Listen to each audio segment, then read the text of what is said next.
we are going to unleash American drone dominance.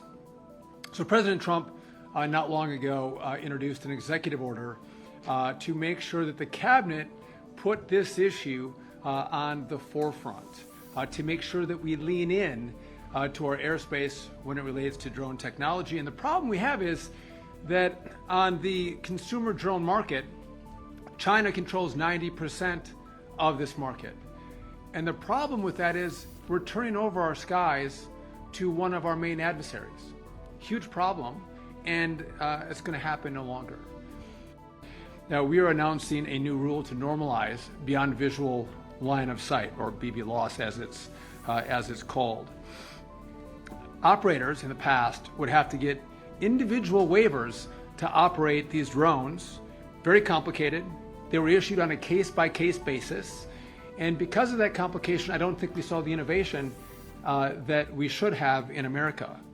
So with this rule, we are going to eliminate that prior process, and the approval will be done in a far different way. The rules are going to completely change in the way that drone use is going to be approved. And what this is going to do is, again, allow our innovators and businesses to continue to create and innovate and change the way our industry works with the use of these drones.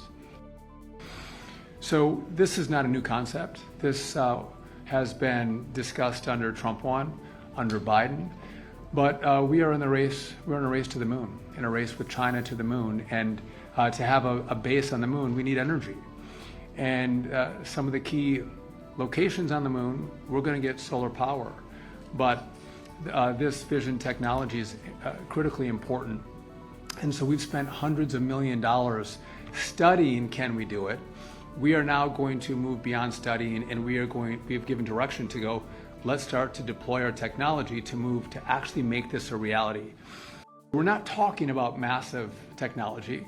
We're not launching this live. That's obviously, if you have any questions about that, no, we're not launching it live. But again, energy is important. And if we're going to be able to sustain life on the moon to then go to Mars, this technology is critically important.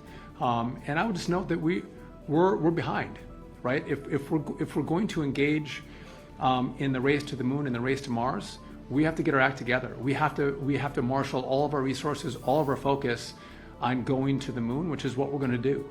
This is critically important. There's a certain part of the moon that everyone knows is the best. We have ice there, we have sunlight there. We want to get there first and claim that for America.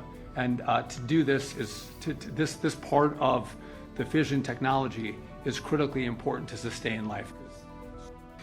It's going to change the way that people and products move throughout our airspace. And again, so you may change the way you get your Amazon package. You may get a Starbucks cup of coffee from a drone. The way you get your products will fundamentally change.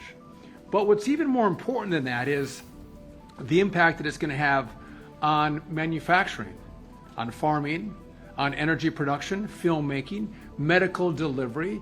Industry needs this rule to make sure they can use this technology that's going to allow them to do business more efficiently and effectively. I couldn't stand here and talk about drones in the airspace without talking about air traffic control, how important the modernization effort that's underway right now is to making sure that drones can be deployed, eVTOLs can be deployed. I want to thank the Congress and the President for the $12.5 billion down payment they gave us to start this process. The total we need is $31.5 billion, but we can start the process. We're excited about this announcement today. This has been a long time coming. This was not thought up in the last 7 months. This has been going on for well over 4 or 5 years, this conversation. Under this president, we're not afraid to move and move fast, but also move safely. So do I have a concern broadly about AI pricing? Yes, I do. Let's sell prices on seats for what they should go for. But to try to individualize pricing on seats based on how much you make or don't make or who you are, I can guarantee you that we will investigate if anyone does that. Now,